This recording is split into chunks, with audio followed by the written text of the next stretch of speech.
It's now my great pleasure to introduce our speaker for the evening. Best-selling children's author Francesca Simon is a wonderful ambassador for Trollope. She's taken part in the Pick Up a Trollope campaign, selecting the final paragraph from the last chronicle for her excerpt. Francesca has also been kind enough to give media interviews in support of the campaign and will be announcing the winner on Mariella Frostrop's new Times radio show on Monday.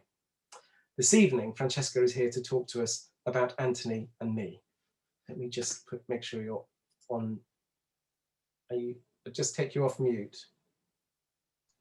There we go. Welcome, Francesca. Thanks, Dominic. So to kick off, you have a very personal relationship with Trollope. How has he influenced you as a person? I do. I love Trollope. In fact, I always have his picture at my desk because I find him a very inspiring and warm presence in my life. I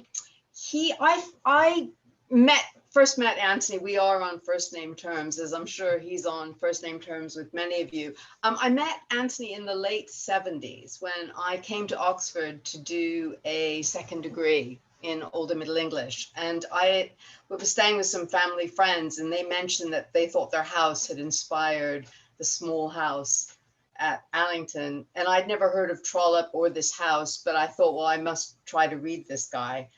And it was a total revelation to me because I found Trollope to be like my spirit guide, my guide to the perplexed, because I found Britain incredibly confusing. And Trollope clarified a lot of things for me.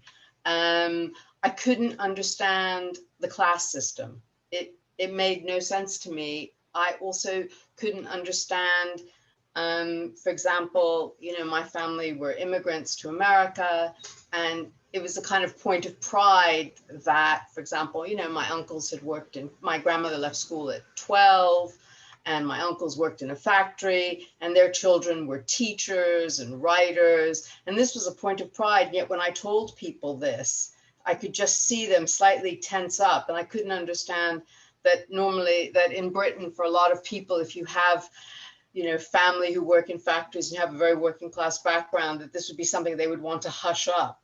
So Trollope really kind of clarified, like, for example, the status of doctors and lawyers, which have very high status in America, but in Trollope, they are like upper servants, that they would come and dine with you once a year because they were on your beck and call. So I found Trollope a kind of a guide to sort of navigating being in Britain. And also the whole attitude towards commerce, which again was confusing to me. And with Trollope, everything is very crystal clear, except that the commerce that people engage in is the buying and selling of their children, as opposed to the buying and selling of material goods. So given that I ended up staying in this country, which I hadn't expected to do, Trollope really helped in that sense of kind of helping me kind of make historical sense of this society that I seemed to be part of, and yet couldn't really understand what was going on, which I didn't. So as an outsider, you really found that even though its novels are written 150 years ago, those sort of traits in British society was still very much in evidence? Well, I think one reason I've never connected to a writer in the way that I've connected to Trollope. I mean, to this day, I've never felt that kind of intimate, warm connection of someone like that. I always describe him as my husband from another century, as long as I could deal with the hunting problem. But apart from that,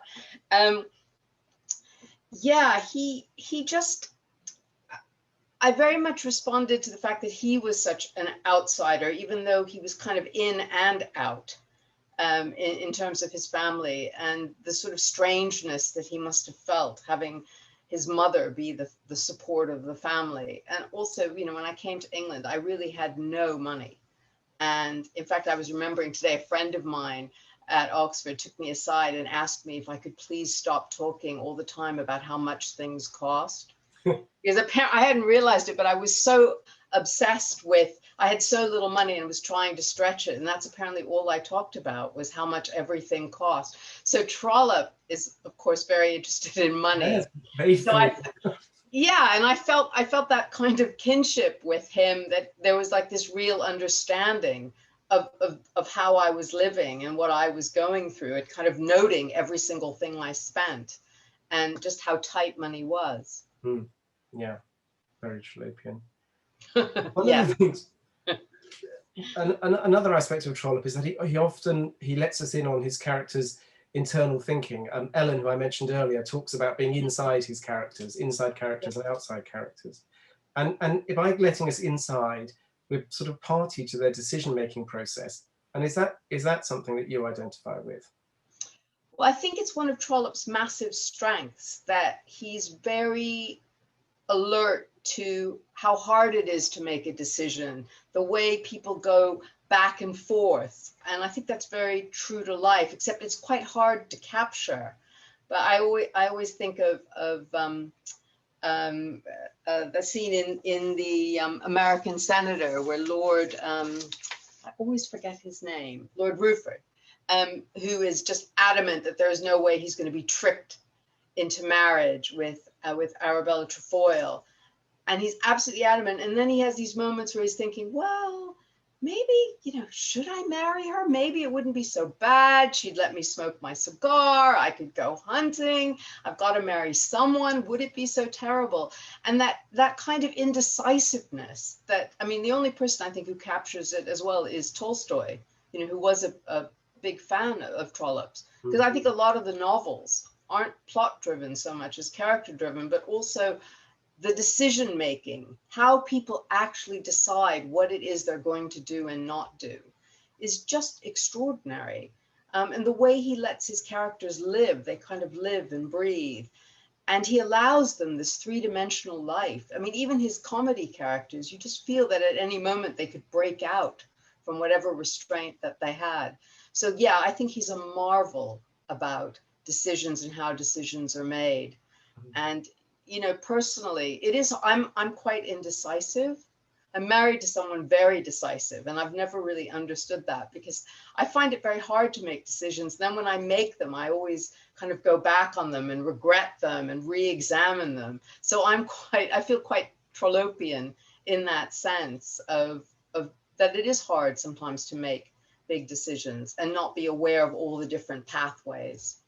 Yes, certainly we're often it's a lovely way of looking at sort of Trollope's rich characterization. We often talk about how Trollope understands people's motivations, but it's that decision making. It's before the action. It's actually the time making the decision.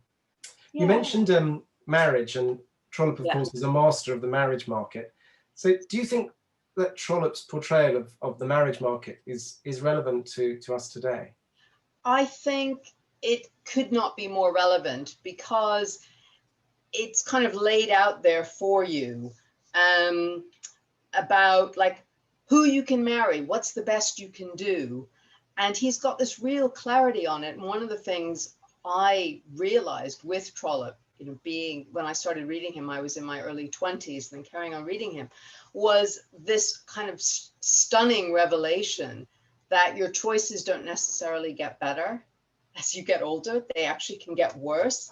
And I think people often feel, oh, I've got to wait. There's someone better. I'm not going to settle for that, when there must be. And, you watch in, again, the American Senator, Arabella Trefoil, and she's turned down this guy and that guy and this guy and that guy, always trying to kind of hit the jackpot marriage-wise. And then her choices start getting worse. And I think he kind of captures that kind of almost panic that women can feel. It's not obviously as bad as it was in Victorian times, but it kind of strips away a lot of things. And he's very sensitive to that, about how hard it is if you don't marry, but also how hard it is to marry. But that thing about, is someone out of your league? Who am I worthy of? In Trollope's terms, it's all about money, or it's people trading status for money, which I found, again, fascinating. You've got loads of money, but you've come from a manufacturing background. I'm an impoverished aristocrat. Okay, I think we can make a bargain here. But people still to this day measure each other up. I remember I was an undergraduate at Yale, and people were definitely looked down upon if they were found to be dating someone who wasn't also at an Ivy League college. You know, it's like, oh, what's wrong? There was this, yeah, there was a sense of what's wrong with you? What am I missing here? And people just don't say it. Whereas in Trollope, it's very explicit. So I think Trollope is really great at helping people make sense of the world that we live in absolutely today, because people do measure up other people. They may not be judging how much money they have because it wouldn't be so known, but in other ways, yes. And he is kind to the women and what they have to do and what they're trying to do. Yes, and I think that's something which Julian Fellows mentions in his choice of excerpt for when he talks about Mabel Grex in The Duke's Children, that Trollope has a kindness, a kind approach to what Mabel does, and understands why she has to act the way she does. I think with all those women, even if he, describes them as, she's an adventuress or she's after money, there are always moments where, whenever he thinks of Arabella Trefoil, there's no question that he has tremendous sympathy for the horrible position that she is in, through no fault of her own. And, her fear of kind of being out on the street, which she would be. Yeah. So his sort of marriage market really does transcend time. It's just we don't call it the marriage market now. But no. The same thing is going on. But it is a marriage market. I mean, people swipe left and swipe right, but they're making those judgments. They don't have below, but people do evaluate each other, and maybe the criteria is a bit different. But do people trade money for status? Of course they do. Yeah. Thank you. Just thinking about the campaign which you were kind enough to take part in, you selected the final paragraph of the last chronicle for your Pick Up a Trollope excerpt. Why? Can you tell us why that was? Well, I spent a summer reading all the Barsetshire novels and then all the Pallisers. So that's 12 big hunky novels. And I was sitting on holiday in France, kind of getting to the end of the last chronicle of Barsetshire and starting to feel very emotional about it. That, Anthony and I had been together now quite a long time. And our sort of, it's like our time together was drawing to an end. And then, finally to be on the last page and then to actually have this phrase, which I will read, says, "And now, if the reader will allow me to seize him affectionately by the arm, we will together take our last farewell of Barset and of the towers of Barchester." And I burst into tears because I really felt somehow that I was being spoken to from the grave. It was probably the most powerful moment I've ever had as a reader. It was like my thoughts had been read. Gosh, I'm feeling really emotional about leaving these books, leaving Barsetshire, just leaving this world that I'd been in. And then to have him kind of from the page sort of take me by the arm. I was really bowled over by that. And also the boldness of thinking about it kind of less emotionally, but the boldness of the narrator kind of reaching a hand out from the book and speaking directly to me was quite an amazing moment. So I had to choose that, even though I wouldn't say it's my favorite novel of his, but it is absolutely my Trollopian moment. It has to be that moment. Well, thank you. I mean, thinking of moving from reading Trollope to perhaps Trollope's influence on you as a writer. Yeah. Trollope often talks about the process of writing, and in an autobiography he focuses on that. But he also talks using his authorial voice. I remember in Barchester Towers he says, "I'm cudgelling my brain for the last few chapters," and those sorts of things. So what does Trollope mean to you as a writer, and has he influenced your writing or your writing technique?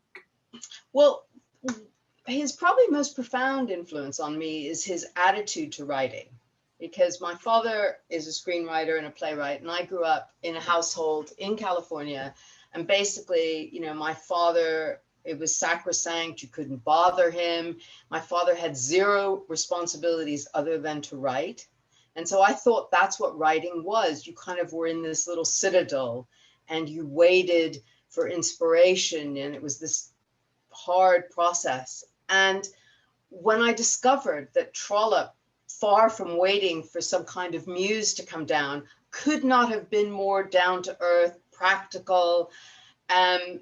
You know, he had a full-time job for over 30 years in the post office. He got up early, he put his watch down, he wrote to a word count. And I found that miraculous and inspiring, because I have a very similar attitude to writing. And I also loved that he had a full-time job, because most writers today have, you know, do other things. I taught English as a foreign language. I was a journalist. My husband and I shared childcare.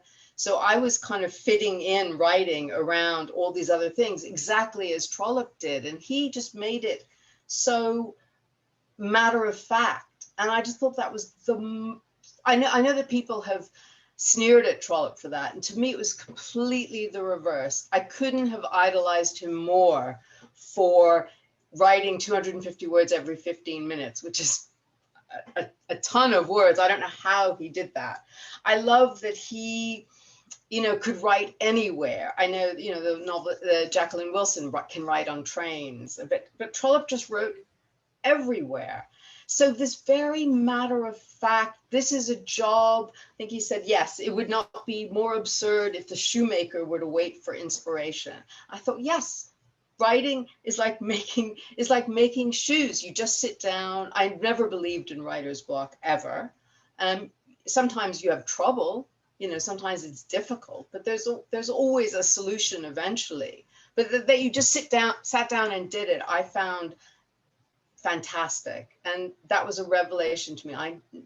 If I hadn't kind of encountered Trollope, I probably, you know, I would have thought my father's example was the only way that you could be a writer. It had to be this dedicated, you know, oh my God, you know, creativity and all that. And I am really not about that at all. I also loved that he cared about money, because I think a lot of writers, there's a lot of expectation on writers that somehow they're just going to do things for free. And their work isn't valued and their time isn't valued. And, you know, every day, practically, I get a notification that someone has ripped off my books. You know, they download illegally. It's terrible. And Trollope was very fierce about that his work had value, and that as, not as an artist, but actually as someone who worked, he deserved to be paid for his work. And I think that's a really, really important thing. And all writers should, you know, take that to heart, that otherwise writing becomes a very privileged thing that you can only do if you have a private income. Yeah. And writers should be paid. And Trollope was, again, ferocious about that. And again, I admire him even more, as opposed to, oh gosh, that's really not really quite right, is it? And I totally the reverse. So I love everything about his attitude to writing and how he wrote. Yeah. Yeah, absolutely. And I think Trollope also had a love of work itself, beyond writing. And I can recall Plantagenet Palliser talking about the value of work, and that what people will pay is the value. So this was something obviously which ran right through Trollope. So I want to turn now really to the narrative voice, which is something which many people reading Trollope love, and actually I think some people who don't like Trollope find it intrusive. So I wondered what you think it contributes to his writing, and is it a technique that you use? You know, I'd love to say that I had like a narrative technique. I think that I mean, Trollope's narrator is quite funny. And I've explored the idea of a narrator as character. And, you know, in terms of my Horrid Henry books, I discovered sort of by accident that Horrid Henry wasn't funny at all, that it was the narrative voice that was funny. And I discovered, I should have realized this. The only way I realized it was someone once asked me to write a diary of Horrid Henry, a day in the life of Horrid Henry. And I wrote it, and it couldn't have been flatter. It was just boring and banal. And I realized that so much of the humor is his internal voice and the narrator, but the narrator isn't a separate character in the way that Trollope is. But just thinking about how a narrator, what kind of a warm relationship a narrator can have with the reader was really very interesting to me. That kind of warmth and impishness, because I'm quite an impish person. So I liked the way Trollope had this very kind of confident voice, and this sort of this warmth, this confidence, and like almost like, you know, he can be quite bitchy as well. It was just everything. It was like being with the most fun friend, kind of taking you through this. Yeah, There's something I will add, just that, you know, my own limit is I try to write 500 words a day, so much less than Trollope. I have a much lower limit, not limit, but my goal, so that I always know I can exceed it, but that I will always sit down and write. I mean, Trollope is like, I think he did 2,500 words a day, and I do not know how he managed. I think just that insight that you can always sit down and write, yes, whatever that be a manageable amount, is a great insight. Yeah. I looked up the quote, which I had mentioned before, but it seems absolutely apposite here. A daily task, if it be really daily, will beat the labours of a spasmodic Hercules. I mean, because it's quite daunting to write. I've lost count of how many books I've written, but it's over 60. It's probably 70 now. And if you think about writing a book, it is quite daunting. And if you have a kind of modest goal every day, it means you'll always do it, because it doesn't take that long, and you always have enough time to do that small thing. You can't, it's so easy to say, oh, well, I've got to do this. I've got that phone call at 2, and gosh, I really need to clean the kitchen. And, you know, you can make up all kinds of excuses. Whereas if you have a small word count, you can say, okay, I can fit that in the way that Trollope fitted it in. And then you just the pages really do pile up, as opposed to this task is, because a lot of people who want to write can start something and they never finish. It's like they get overwhelmed by the task. And it's much easier to write if you don't think about that. If you just are like Trollope and say, yeah, I'm just going to sit down and do it. And even if it's terrible, you just sit down, you just write it, put it in a big box. I have boxes by my desk, and I just throw the pages in. And it's fun to see them mount up. Yeah, exactly. Very Trollopean, very Trollopean. If only. One of the things which Trollope also is interested in is the small details, the minutiae of life. Yeah. And how do you feel that this sort of about this sort of how his intimate knowledge of his characters does that help make his characters and his work more relevant to us today, even through the 150 years since they were written? I mean, one of the things that I think is that it's a big mistake to try to be universal. I actually think it's much more interesting to be very specific and particular.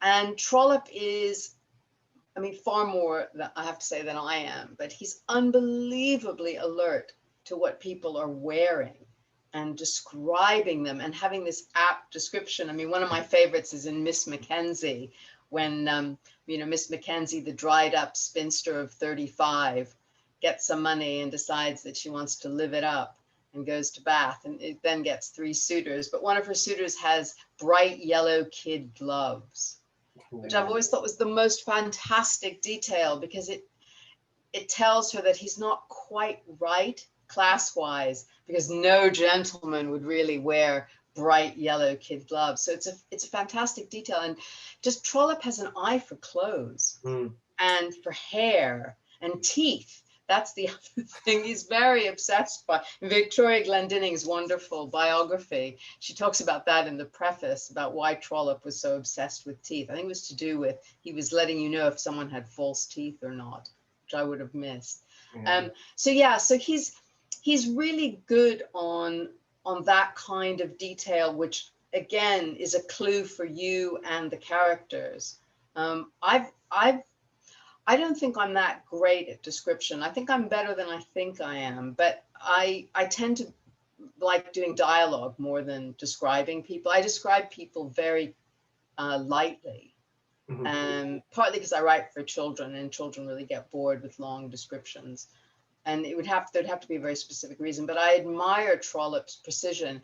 But the thing about, it's an odd thing because it seems almost counterintuitive, but anyone who's familiar with Horrid Henry will see that Tony Ross's drawings, there's always a lot of tech in Horrid Henry, sort of. I mean, Henry loves watching TV, and but Tony's drawings are a bit like emojis. It's like a symbol for, so he does these big, fat, chunky old televisions, and telephones are old-fashioned telephones, really, because nothing dates a book more than tech. If he tried to do an iPhone, it would be out of date the next year. Whereas doing something that almost symbolizes a phone, it keeps it very fresh. We've never changed. The Horrid Henry's been going 26 years, and we have never, ever changed any of the drawings that show things like a car. His car, again, would have an emoji feel to it. This is pre-emoji.